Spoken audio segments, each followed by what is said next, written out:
Hedduun karaa seeraan alaa biyyaa ba'uun biyyoota giddu gala baatti rakkoo argaa jiru. Lammiileen karaa seeraan alaa biyya Saawud Arabiyaa seenan kanneen to'ataman rakkoof saaxilamuun isaanii miidiyaa hawaasaa irratti heddumminaan haasa'amaa jira. Dhimma lammiilee kanneenii ilaalchisuun OBN waliin turtii kan taasisan itti gaafatamaan damee qoonsilaa imbaasii Itoophiyaa Riyaaditti argamu obbo Abdul Jabbaar Kadir lammiileen Itoophiyaa miliyoona tokko ta'an biyya Saawudii keessa jiraachuu himanii kanneen keessaa harki caalu namoota seeraan ala biyya sana seenanidha jedhan. Nama miliyoona tokko kana keessaa gamma haala seeraatiin biyyattii kanatti stay permitii yookaan iqaamaa kan jedhamu qabatee kan jiraatu 184 akka Saawudiitti gaa harki dhibba keessaa 80 yookaan 82 83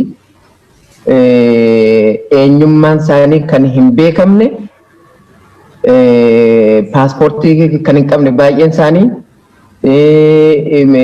stay permitii yookaan iqaamaa biyya kanaa kan hin qabne waan ta'aniif rakkoo guddaatu irra gaha. Seera biyya sanaan wal qabatee namoonni seeraan ala biyya sana keessa jiraatan tajaajila barbaachisu argachuu waan hin dandeenyeef rakkoof saaxilamus jedhan. Akka seera biyya Saawudii biyya kanaatti namni seera malee biyya kana keessa jiraatu waa baay'ee hin argatu. Mana hakiimii deemee tajaajila fudhachuu hin danda'u, barumsa barachuu hin danda'u.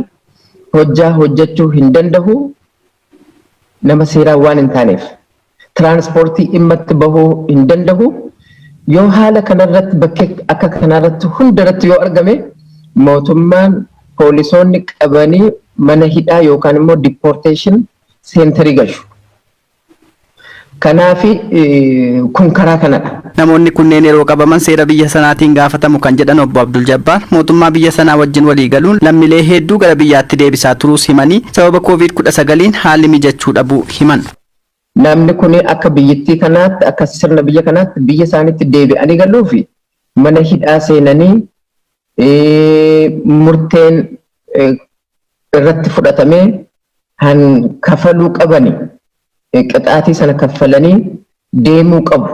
Akka sirna isaaniitti garuu amma akka imbaasii Itoophiyaatti Riyaadirraa qoonsilaan keenyas Jiddarraa hojjetutti waliigaltee mootummaa kana duukaa gochuutiin nama baay'eeti biyyatti deebi'aa ture waggoollee darban kana ammayyuu deebi'aa turanii amma haala COVID-19 wal qabatee waan kun dhaabbatee ture amma immoo torbe keessatti filaayitii tokko biyyarraa nu eeyyamuutiin ka'e asirraa Saawudiirraa September 10 2020 irraa kaane amma yoonaatti torbeetti filaayitii tokko biyyatti ergaa jirra dubartiis dhiiras kun ammayyuu itti fufee jira gara fuulduraattis itti fufna. Lammiilee Itoophiyaa giddugala mootummaan Saawud Arabiyaa namoota seeraan ala biyya sana seenan yeroof tursiisu keessa jiran hordofaa jiraachuu ibsanii lammiilee kanneeniif wantoonni barbaachisan akka guutamaniif mootummaa Saawudii gaafachaa turre jedhan. Haalli ittiin isaan qabatanii haala COVID-19 duukaa wal qabatee social distaansii isaa hin eeggatiin iyyuu malee kilaasii tokko keessatti guddaa ta'ee yoo sana keessa man jiraatanii akkaataa isin argitan sanaanii haala akka kanaatiin hin mul'ata. Kana hunda akka imbaasiitti deemnee gaafan. Maaliif social distancing eegu? Maaliif maaskiin hin kennamuufi? Maaliif uummata kana dhiqannaa maaloon hin kennamuuf jennee yeroo yerootti gaafan. Bakkee isaanitti hidhaman kuni yookaan keessa jiraatan keessa turan kuni hawaasonni biyyoolii biraa hundi achi keessa waan jiraniif yeroo deemnu hin argina. Kanaaf akka imbaasiitti akka qoonsilaa Jiddaattis kanarratti hojjettoota ramaduutiin guyyaa guyyaatiin deportation ma'akaliirra han dubartoota nama kan dhiiraarra nama akkuma lakkoofsa isaaniitti waan gochuutiin namni achirratti hojjetaa jira. Guyyaa salkanis tun jedhini. Lammiilee giddugala tursiisa namoota seeraan ala biyya sana keessa jiranii gara biyyaatti deebisuuf hojjetamaa jiraachuus himaniiru. January 18 2021 kana Jiddarraa hin deemu. Torbee isaatti akkuma kanatti itti fufachaadha. Asiis achiis. Amma yeroo ammaa kana mootummaan Saawudii filaayitiin kun nu dabaluu qabaa jedhanii nu gaafataniiru. Delegeeshiniin tokko baatii darbe sana keessa dhufee asitti qunnamtii wal duukaa goonee turre mootummaa Saawudii duukaa irratti haasofnee rakkoo jiru hunda hubachiisneerra ummata deebi'an kana deebisuu fi biyya keessatti qaama mootummaa tokko qofaa miti kan deebisaa jiru. Koreen tokko ijaaramtee koreen kun immoo ministiroota hedduurraa ijaaramee hojjaa kana hojjetaa jira. Han qeebalus keessummoota kana yookaan warra deebi'an kana koree kanadha. Isaanitti wal duukaa ta'ee murteessaa iddoo kana torbee dhufu kana keessatti lama dhufu keessatti filaayitiin kuni ammanni nu dabalu torbee keessatti filaayitii tokko irratti hin dabalama jechuu irratti diskas gochaa jiranii fi kan dabalamu nutti himu. Yeroo isaan nutti himan immoo isinis hin beektu namni kuni dafee akka inni biyyatti deebi'u gochuuf irratti hojjetamaa jira. Lammiileen biyyattiis karaa seera qabeessa ta'een qofa gara biyyoota biroo deemuu akka qabanis dhaamaniiru. Hedduun karaa seeraan alaa biyyaa ba'uun biyyoota giddu gala baatti rakkoo argaa jiru. Lammiileen karaa seeraan alaa biyya Saudi Arabiyaa seenan kanneen to'ataman rakkoof saaxilamuun isaanii miidiyaa hawaasaa irratti hedduminaan haasa'amaa jira. Dhimma lammiilee kanneenii ilaalchisuun OBN waliin turtii kan taasisan itti gaafatamaan damee qoonsilaa imbaasii Itoophiyaa Riyaaditti argamu obbo Abdul Jabbaar Kadir lammiileen Itoophiyaa miliyoona tokko ta'an biyya Saudii keessa jiraachuu himanii kanneen keessaa harki caalu namoota seeraan ala biyya sana seenanidha jedhan. Nama miliyoona tokko kana keessaa gamma haala seeraatiin biyyattii kanatti stay permitii yookaan iqaamaa kan jedhamu qabatee kan jiraatu 184 akka Saudiitti gaa harki dhibba keessaa 80 yookaan 82 eenyummaan isaanii kan hin beekamne paaspoortii kan hin qabne baay'een isaanii stay permitii yookaan iqaamaa biyya kanaa kan hin qabne waan ta'aniif rakkoo guddaatu irra gaha. Seera biyya sanaan wal qabatee namoonni seeraan ala biyya sana keessa jiraatan tajaajila barbaachisu argachuu waan hin dandeenyeef rakkoof saaxilamus jedhan. Akka seera biyya Saudii biyya kanaatti namni seera malee biyya kana keessa jiraatu waa baay'ee hin argatu. Mana hakiimii deemee tajaajila fudhachuu hin danda'u, barumsa barachuu hin danda'u. Hojjaa hojjechuu hin danda'u nama seeraan waan hin taaneef tiraanspoortii dhimmatti bahuu hin danda'u yoo haala kanarratti bakkee akka kanarratti hundarratti yoo argame mootummaan poolisoonni qabanii mana hidhaa yookaan immoo deportation seenterii gashu. Kanaafi kun karaa kanadha. Namoonni kunneen yeroo qabaman seera biyya sanaatiin gaafatamu kan jedhan obbo Abdul Jabbaar mootummaa biyya sanaa wajjin walii galuun lammiilee hedduu gara biyyaatti deebisaa turuus himanii sababa COVID-19 haalli mijachuu dhabuu himan. Namni kun akka biyyattii kanaatti akka sirna biyya kanaatti biyya isaaniitti deebi'anii galuufi mana hidhaa seenanii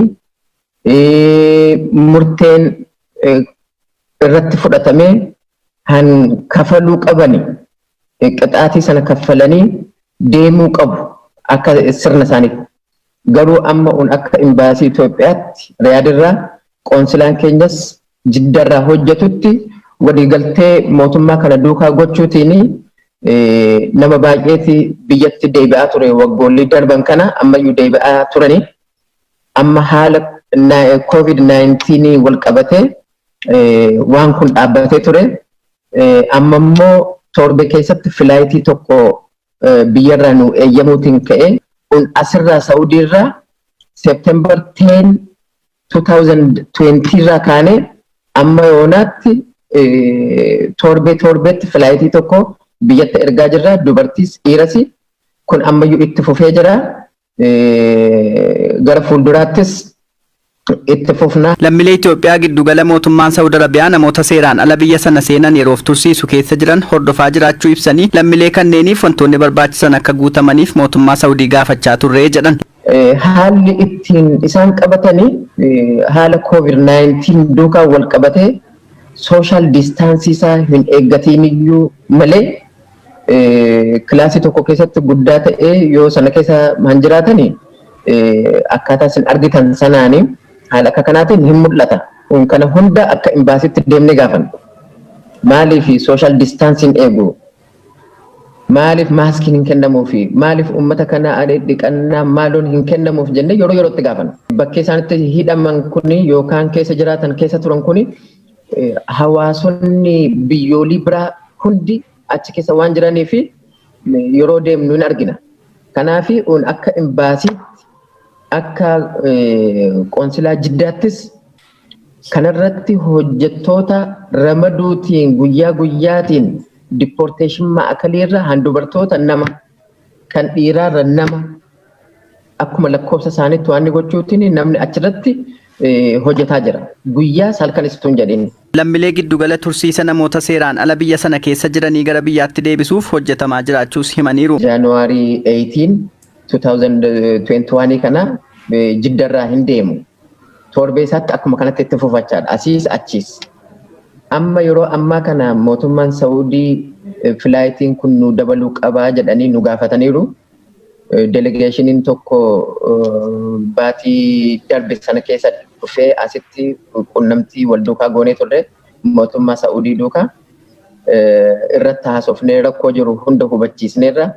Uummata deebi'an kana deebisuu fi biyya keessatti qaama mootummaa tokko qofaa miti kan deebisaa jiru. Koreen tokko ijaaramtee koreen kun immoo ministiroota hedduurraa ijaaramee hojjaa kana hojjetaa jira. Hanqee balus keessummoota kana yookaan warra deebi'an kana koree kanadha. Isaanitti wal duukaa ta'ee murteessaa iddoo kana torbee dhufu kana keessatti lama dhufu keessatti filaayitiin kuni ammanni nu dabalu torbee keessatti filaayitii tokko irratti hin dabalama jechuu irratti diskas gochaa jiranii fi kan dabalamu nutti himu. Yeroo isaan nutti himan immoo isinis hin beektu namni kun dafee akka inni biyyatti deebi'u gochuuf irratti hojjetamaa jira. Lammiileen biyyattiis karaa seera qabeessa ta'een qofa gara biyyoota biroo deemuu akka qabanis dhaamaniiru.